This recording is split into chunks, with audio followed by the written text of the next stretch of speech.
Definitely one of David Cronenberg's more pedestrian movies. 1986's The Fly remake was a movie I never really gave much thought to. Seeing pieces of it multiple times on HBO as a kid, all I could remember of it was a sappy love story that had a really weird twist to it. Compared to Cronenberg's other offerings, which I saw later on, it just didn't seem to have his weird and frankly gross aesthetic. Man, was I wrong. Rewatching it a few years ago, I found that I was partly right. There's definitely a sappy, somewhat trite romance at the heart of The Fly. However, on second, who knows, maybe fourth or fifth, viewing, with a somewhat more adult eye, I've started seeing this as one of the film's many strengths, however. Most of Cronenberg's movies are so strange. They're almost clinical and keep you at an emotional distance from the characters and story itself. This time, the first two-thirds of the film set up a burgeoning love story between the quirky and trusting Seth Brundle and the cold and more career-driven Veronica Caife, before sliding directly into madness. The relationship that is at the core of the film is also a bit of subterfuge. It sets up an expectation of a standard romance that, while it will go through its trials and tribulations, will also come out unscathed in the end. To add to this deception is a borderline psychotic breakup with Veronica's jilted boss/ex, Stathis Barnes, who will, without a doubt, be the film's main antagonist, getting in the way of our two lovers. However, there is a fly in the ointment. Aloof Seth Brundle, played by the Here, always he awkward Jeff finds, Goldblum, brings is a Gina man of Davis's science, Veronica a reasonable, nice guy, who has made a breakthrough in his field. His chosen field? Teleportation. Eager to show off his new discovery to the first willing and attractive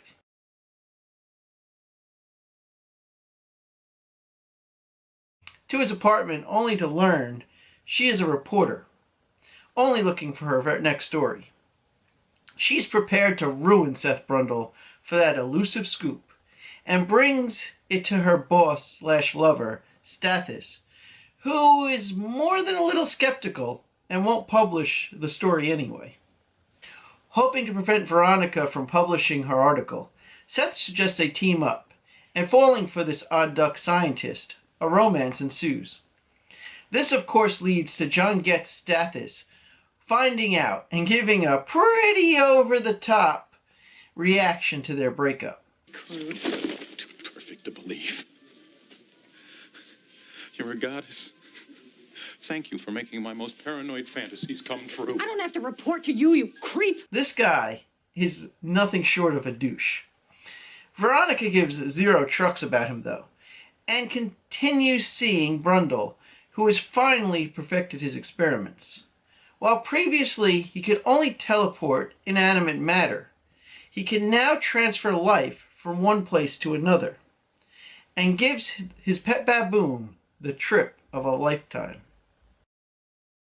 Between that failure and still doubting Veronica's feelings for him when she goes to see her boss, an upset Brundle decides not only to get drunk, but take a transporter ride himself after seemingly figuring out what went wrong the first time. Sounds like a great idea. It isn't.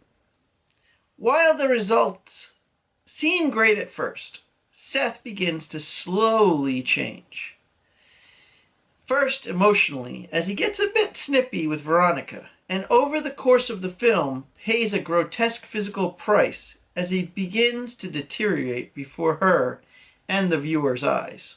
Now, it can't be stressed enough how great the makeup effects by Chris Wayles looks here as Brundle's body becomes more and more foreign. Between this, Gremlins, and Enemy Mine, I really think Wayles is criminally underrated and isn't discussed nearly enough about how good he really is in the field. It's a shame he seems to have barely worked since the early 90s. As Brundle's body wears away, so does his mental state, until the film's finale. One question I had at this point was, where did Brundle's second pet monkey disappear to? He survived the original experiment only to just vanish here. Apparently, there's a very disturbing deleted scene where Seth merges him with a cat, further demonstrating his descent into madness. The film's finale, however, really brings home Cronenberg's main theme here, one we see in most of his work. What lies beneath?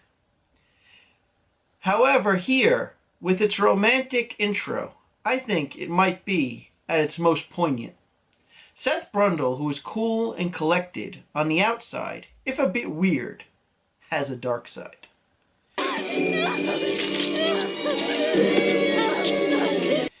The fly is just a symbol of that inner darkness.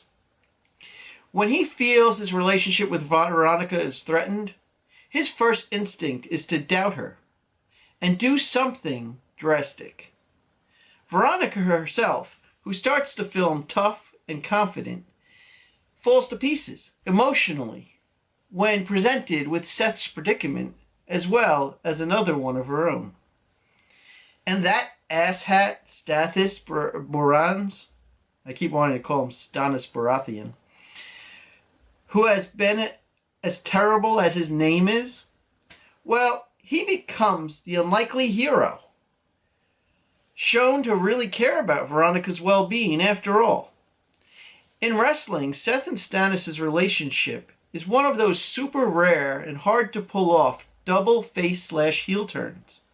Something I have a hard time remembering if another movie has ever pulled off so effectively and subtly, let alone trying to do. Cronenberg's remake of The Fly is also something rare in and of itself. It's a great remake. While based on the original, it's equal parts its own thing, and so effectively moves between genres, from romance to drama to Cronenberg's signature flair for body horror. This movie puts you through the emotions, making every character three-dimensional and sympathetic. From Goldblum's last gasp of humanity, chillingly telling Veronica, "I'll hurt you if you stay," to the horrific maiming of its unlikely hero, this one has it all, and is actually one of the director's best. And the sequel really isn't bad as some people claim either. 1986's The Fly is definitely what I consider a must-watch.